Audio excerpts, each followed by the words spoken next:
Welcome to Shivasai academy. ఈరోజు వార్తా పేపర్లో వచ్చిన విద్యా ఉద్యోగ సమాచారం గురించి తెలుసుకునే ప్రయత్నం అనేది ఈ వీడియోలో చేద్దాం. విద్యా ఉద్యోగానికి సంబంధించిన సమాచారం చాలానే ఉందండి, వాటి గురించి ఈ వీడియోలో చూద్దాం. అంతకన్నా ముందు వీడియో చూస్తున్న ప్రతి ఒక్కరు వీడియోని లైక్ చేయండి, అలాగే ఛానల్ని సబ్స్క్రైబ్ చేయండి. ఈ వీడియోని మీ స్నేహితులతో షేర్ చేసుకోండి. వీడియో చాలామంది చూస్తున్నారు కానీ లైక్ చేయడం లేదు. వీడియోని చూసిన ప్రతి ఒక్కరు లైక్ చేయండి. ముందుగా న్యూస్ చూసుకుంటే, స్థానిక పోరుకు రెడీ, ఎన్నికలకు రంగం సిద్ధం చేస్తున్న రాష్ట్ర ప్రభుత్వం వచ్చే నెల 2న కులగణన నివేదిక సబ్ కమిటీ చేతికి, దాన్ని పరిశీలించి 5న జరిగే కేబినెట్ భేటీకి అందజేయనున్న సబ్ కమిటీ. కేబినెట్లో ఈ అంశంపై చర్చించి రిజర్వేషన్ల పెంపుపై నిర్ణయం తీసుకునే ఛాన్స్. 6 లేదా 7లో ప్రత్యేక భేటీ నిర్వహించే యోచన. బీసీ రిజర్వేషన్లను 42% పెంచేలా తీర్మానించి కేంద్రానికి పంపేందుకు ఏర్పాట్లు. ఎంపీటీసీ స్థానాలను డీలిమిటేషన్ కోసం సర్కార్ ఆదేశాలు. ఒక్కొక్క స్థానంలో 3000 నుంచి 5000 జనాభా ఉండేలా పునర్విభజన. సర్కార్ నుంచి ఆదేశాలు రాగానే ఎన్నికలకు సిద్ధంగా ఉన్న ఈసీ. సుప్రీంకోర్టు తీర్పు నేపథ్యంలో పెంపు సాధ్యమేనా అంటే, సుప్రీంకోర్టు చెప్పింది కదా, ఎస్సీ ఎస్టీ బీసీకి సంబంధించిన రిజర్వేషన్లన్నీ 50%కు మించరాదు అని. బట్ ఇక్కడ బీసీ రిజర్వేషన్ని 42 అంటే ఇది జరుగుతుందా లేదా అని చెప్పి ఒక ఆర్టికల్ రావడం జరిగింది. తర్వాత న్యూస్ కనుక చూసుకుంటే, 5న కేబినెట్, 7న అసెంబ్లీ. బీసీ కులగణన బీసీ కమిషన్ రిపోర్ట్లపై రెండింటిలో చర్చ. బీసీ రిజర్వేషన్ల పెంపుపై నిర్ణయం తీసుకునే అవకాశం. పంచాయతీ ఎన్నికల దిశగా సర్కార్ అడుగులు. ఎలక్షన్ కోడ్ ఉండటంతో కేబినెట్ భేటీకి ఈసీ అనుమతిని కోరే ఛాన్స్. 7న మనకు శ్రీధర్ బాబు గారు చెప్పారు కదా, ఉద్యోగాలకు సంబంధించిన కీలక ప్రకటన ఉంటుందని చెప్పి. ఆ అసెంబ్లీ సెషన్లో ఏమైనా నిర్ణయాలు తీసుకునే ఛాన్స్ అనేది ఉంది. అలాగే తర్వాత న్యూస్ కనుక చూసుకుంటే, నేటి నుంచి పార్లమెంట్ బడ్జెట్ సమావేశాలు. తొలి రోజు ఉభయ సభలను ఉద్దేశించి రాష్ట్రపతి ప్రసంగం. 1న బడ్జెట్ ప్రవేశపెట్టనున్న నిర్మలా సీతారామన్. వక్ఫ్ బోర్డు సహా 16 బిల్లులను ప్రవేశపెట్టనున్న నరేంద్ర మోడీ. ప్రొఫెసర్ల రిటైర్మెంట్ ఏజ్ 65 years, 5 ఏళ్లు పెంచుతూ ఉత్తర్వులు జారీ చేసిన ప్రభుత్వం. రాష్ట్రంలో పనిచేస్తున్న ప్రొఫెసర్ల పదవీ విరమణ వయస్సు 60 ఏళ్ల నుంచి 65 ఏళ్లకు పెంచుతూ నిర్ణయం తీసుకున్న ప్రభుత్వం. ఈ మేరకు విద్యాశాఖ సెక్రటరీ యోగితా రాణా గురువారం జీవో నంబర్ 3 రిలీజ్ చేసింది. ఇటీవల సీఎం రేవంత్ రెడ్డి కూడా ప్రొఫెసర్ల రిటైర్మెంట్ ఏజ్ పెంచుదామని ప్రకటించగా, దానికి అనుగుణంగా ఉత్తర్వులు జారీ అయ్యాయి. తర్వాత ఉన్నత విద్యలో దివ్యాంగులకు 5% రిజర్వేషన్లు. ఉత్తర్వులు జారీ చేసిన విద్యాశాఖ. ఉన్నత విద్యలో దివ్యాంగులకు 5% రిజర్వేషన్లు కల్పిస్తూ రాష్ట్ర ప్రభుత్వం నిర్ణయం తీసుకుంది. విద్యాశాఖ యోగితా రాణా జీవో జారీ చేశారు. 40% కంటే ఎక్కువ వైకల్యం ఉన్నవారికి 5 ఏళ్ల ఏజ్ రిలాక్సేషన్, 5% రిజర్వేషన్లు వర్తిస్తాయని ఈ ఉత్తర్వుల్లో ప్రభుత్వం పేర్కొంది. తర్వాత చూసుకుంటే, సకల హంగులతో ఉస్మానియా హాస్పిటల్ కొత్తగా బిల్డింగ్ కడతారంట. దానికి సంబంధించిన న్యూస్ అనేది.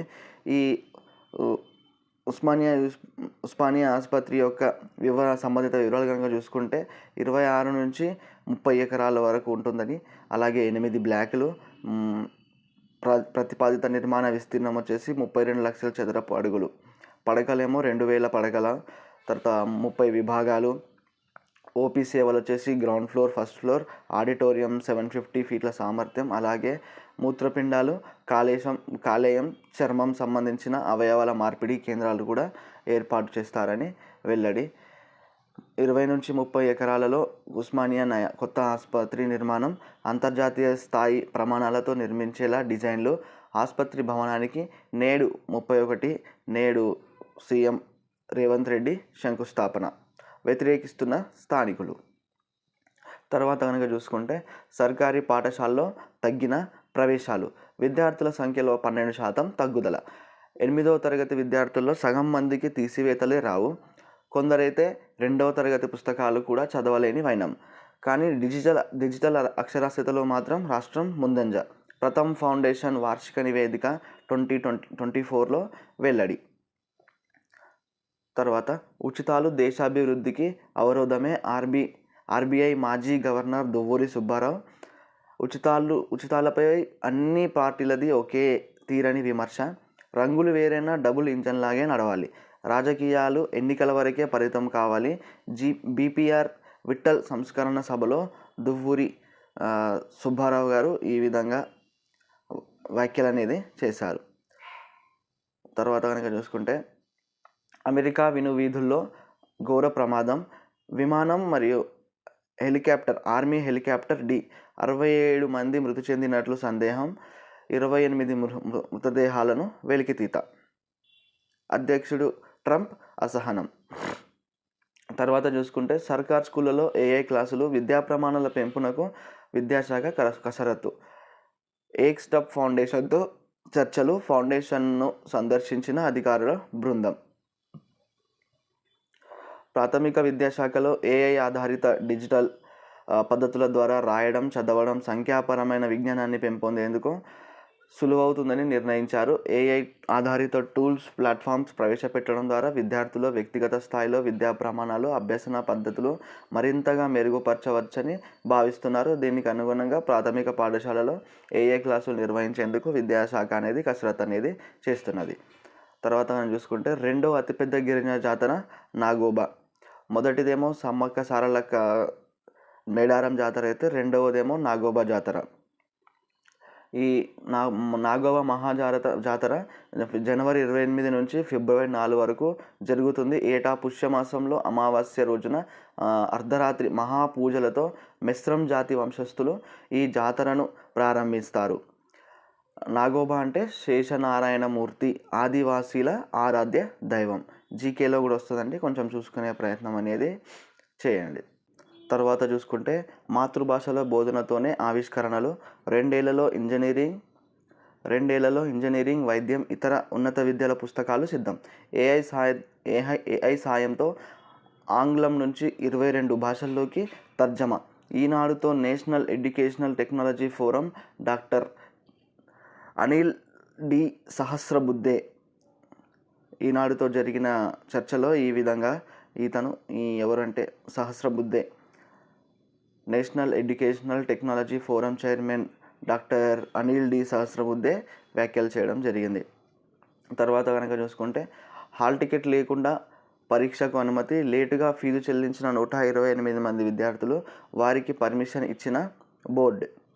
హాల్ టికెట్ లేకుండానే 128 విద్యార్థులకు పరీక్ష రాయడానికి అనుమతి ఇచ్చినట్లు తెలంగాణ ఇంటర్ బోర్డు వెల్లడించింది. ఈ అంశంపై వివిధ మీడియా ఛానళ్లలో వచ్చిన వార్తలకు గురువారం ప్రకటనలో వివరణ అనేది ఇచ్చింది.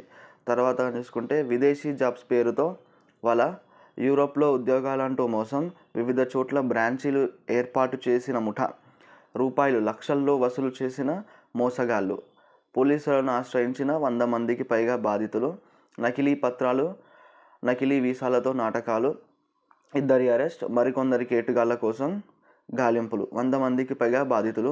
యుఎస్లో జాబ్స్ అంటూ బురిడి. తర్వాత కనుక చూసుకుంటే పట్టణ తలసరి నెలవారీ ఖర్చు 8,978. పట్టణాల్లో తలసరి నెలవారీ ఖర్చు ఎంత? 8,978 రూపాయలు. దేశంలో రాష్ట్రమే టాప్. గ్రామాలలో 5,435. చదువు కోసం అధికంగా వ్యయం.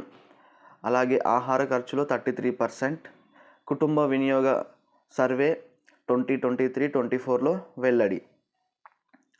ఎంత ఉందంట ఈ నెలవారీ వినియోగ ఖర్చు అంటే గ్రామాల్లో తలసరి వచ్చేసి 5,435. అదే పట్టణాల్లో 8,978 రూపాయలకు చేరినట్లుగా తెలిపింది.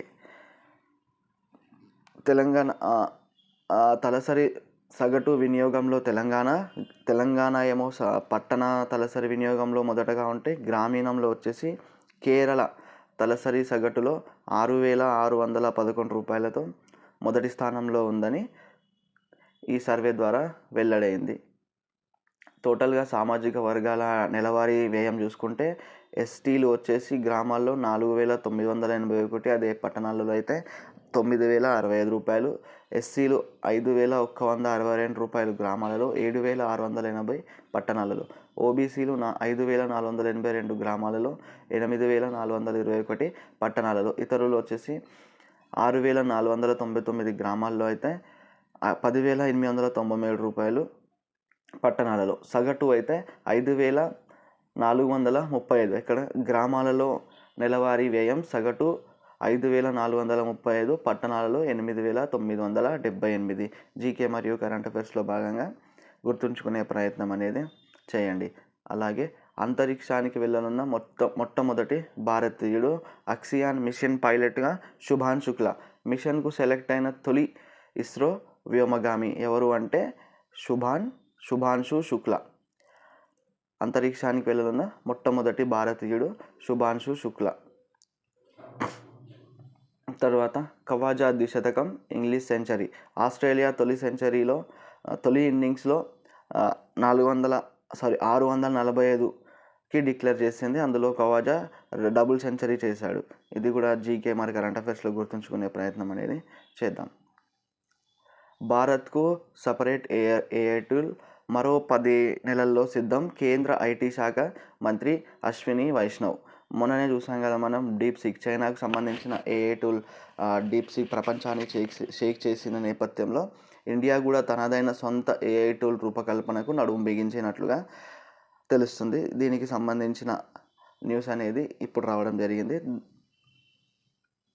తర్వాత భవితాలో చూసుకుంటే గ్రూప్స్ మరియు ఇతర పోటీ పరీక్షలకు జనరల్ స్టడీస్ సంబంధించినది. ద నిజాం సబ్జెక్ట్ లీగ్ ఏ సంవత్సరంలో ఏర్పడిందని చెప్పి వీరికి సంబంధించిన క్వశ్చన్స్ అనేవి ఇచ్చాడు. అలాగే బ్యాంక్ సిరీస్ సంబంధించి ఇంగ్లీష్లో ఉంటుంది కదా బ్యాంక్స్, దానికి కూడా ఉంది.